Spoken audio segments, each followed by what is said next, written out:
आखिर क्यों दिल्ली के मुख्यमंत्री अरविंद केजरीवाल गिरफ्तार हुए हैं? क्या है आबकारी नीति घोटाला जिसमें अरविंद केजरीवाल को गिरफ्तार किया गया है? देश में पहली बार ऐसा हुआ है जब किसी व्यक्ति को सीएम पद पर बैठे हुए नेता को गिरफ्तार किया गया है और उनके खिलाफ कार्रवाई हुई है। क्यों ईडी को बताया जा रहा है गोदी ईडी? क्या जेल से चला पाएंगे सरकार दिल्ली के अरविंद केजरीवाल? क्या है आबकारी नीति घोटाला से जुड़े मनी लॉन्ड्रिंग मामला? चलिए इन सारे सवालों का जवाब जानते हैं इस वीडियो में, इसलिए आप अंत तक जरूर बने रहिएगा। अरविंद केजरीवाल को 21 मार्च बृहस्पतिवार को बीते रात को गिरफ्तार कर लिया जाता है। इसी आबकारी नीति घोटाले में अब अरविंद केजरीवाल को सरकार के डिप्टी सीएम मनीष सिसोदिया को भी गिरफ्तार किया गया था। गिरफ्तारी के 1 साल बीतने के बाद फिर से अरविंद केजरीवाल को गिरफ्तार कर लिया जाता है, सीएम को गिरफ्तार कर लिया जाता है, उसी मनी लॉन्ड्रिंग मामले में गिरफ्तार कर लिया जाता है बृहस्पतिवार को बीते रात को। गिरफ्तारी से पहले करीब 2 घंटे ईडी अरविंद केजरीवाल के आवास पर पहुंचती है, तलाशी लेती है, उनका फोन जब्त कर लेती है, पूछताछ करती है। अरविंद केजरीवाल इसी मामले को निचली अदालत में इस मामले को चुनौती दिए थे, परंतु जब वो उच्च अदालत में जाते हैं तो उन्हें फटकार वहां से मिल जाता है। इसलिए उन्हें फटकार जैसे ही मिलता है तैसे ही उनके घर ईडी पहुंचती है और उन्हें गिरफ्तार कर लेती है और उन्हें किसी प्रकार का कोई राहत नहीं मिलता है। चलिए इससे पहले हम आबकारी नीति घोटाला समझते हैं। क्या है मामला? क्यों अरविंद केजरीवाल को एक के बाद एक 9 समन भेजे गए, जिसमें अरविंद केजरीवाल इस समन को गैरकानूनी बताते हुए पेश नहीं हुए थे? चलिए जानते हैं।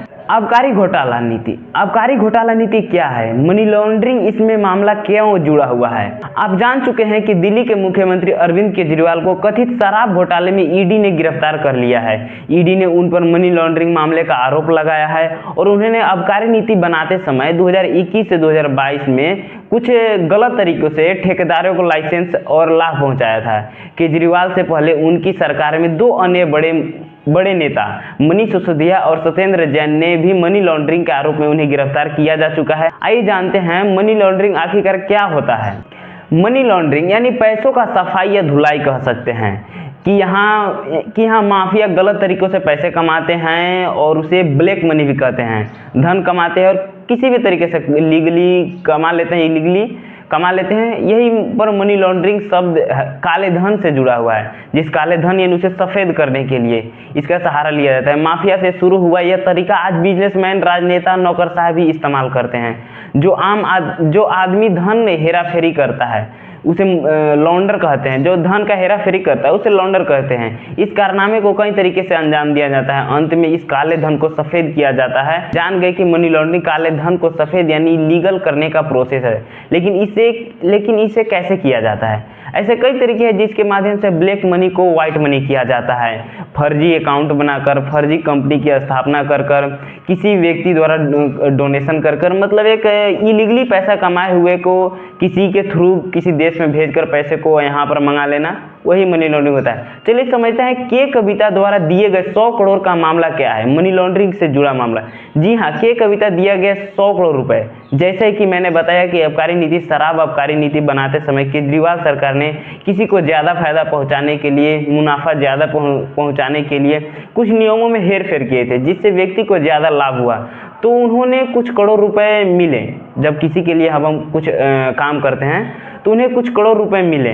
चलिए समझते हैं ईडी द्वारा दिए गए केजरीवाल के विरोध में सबूत क्या है।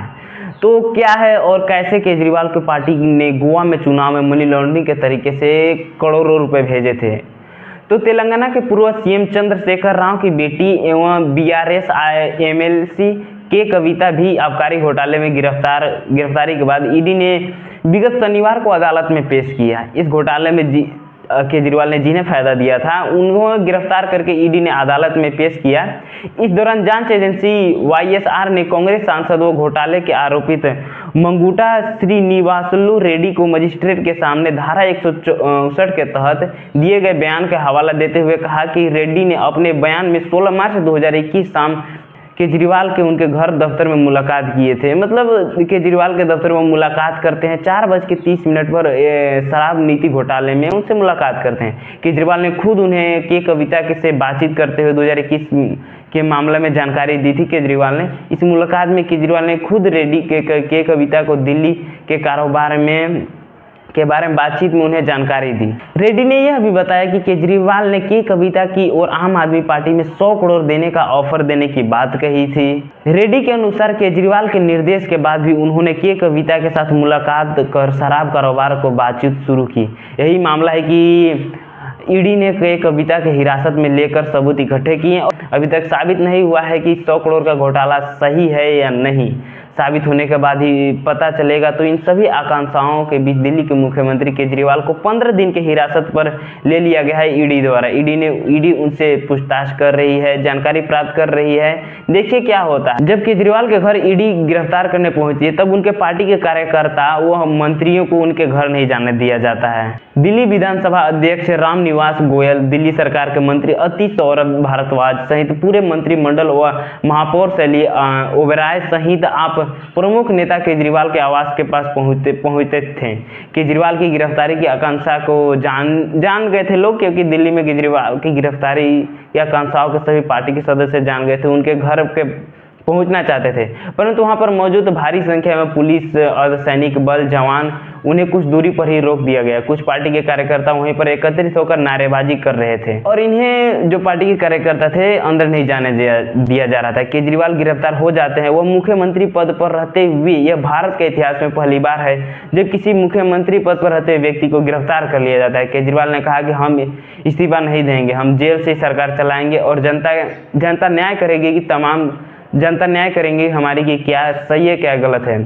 तो अभी तक केजरीवाल जी का मामला अभी तक साबित नहीं हुआ है। उन्हें गिरफ्तार कर लिया गया है और ये कोर्ट में कार्रवाई चल रही है। जिससे गिरफ्तार करने से क्या हुआ, उनकी पार्टी के ऊपर छवि खराब हो रहा है और जो आने वाले समय में जो रैलियां थी, देखते हैं कि अरविंद केजरीवाल जब अपनी पार्टी बनाते हैं आम आदमी पार्टी, तो उसमें वो कहते हैं कि हम एक ऐसी पार्टी बनकर उभरेंगे जो सच्चाई पर आधारित रहेंगे, भ्रष्टाचार को नष्ट करेंगे। तो भ्रष्टाचार को नष्ट करेंगे। उनकी पार्टी दिल्ली में जीती है 2012 में।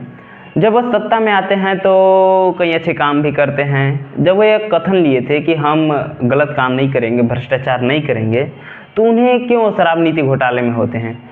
अर्थात शराब नीति जब घोटाले में आते हैं तो उन्हें ईडी द्वारा गिरफ्तार किया जाता है। लेकिन गिरफ्तार किस लिए किया जाता है कि अभी पूछताछ करना है। अभी साबित नहीं हुआ है कि वह घोटाले में शामिल हैं। घोटाले में सबूत नहीं पेश किया गया है, बस अभी साबित नहीं हुआ, कोर्ट में भी जारी है। गिरफ्तार कर लिया जाता है। इससे उनके पार्टी के ऊपर छवि पर बहुत गहरा असर पड़ता है और उनके चुनाव अभियान में भी एक बहुत बुरा प्रभाव पड़ता है, जिससे लोकसभा चुनाव में उन्हें बुरी नतीजा भी देखने को पड़ सकता है, क्योंकि पार्टी प्रचार प्रसार से ही आगे बढ़ता है। और इस समय अन्य विपक्षी पार्टियां भी कई, जैसे झारखंड की हेमंत सोरेन देखें, और अभी फिलहाल बिहार के भूतपूर्व मुख्यमंत्री लालू यादव के खिलाफ भी गिरफ्तारी का वारंट जारी कर दिया गया है और कई सारे नेताओं को गिरफ्तार किया गया है। और देखिए क्या होता है 2024 लोकसभा चुनाव में, ये तो जनता के हाथ में है, वो किसे चुनती हैं। तो तब तक के लिए मुझे इजाज़त दे दीजिए। अगर आप फेसबुक पेज पर देख रहे हैं तो हमें फॉलो कीजिएगा और यूट्यूब पर देख रहे हैं तो चैनल को सब्सक्राइब और लाइक और वीडियो को शेयर जरूर कीजिएगा। तब तक के लिए धन्यवाद।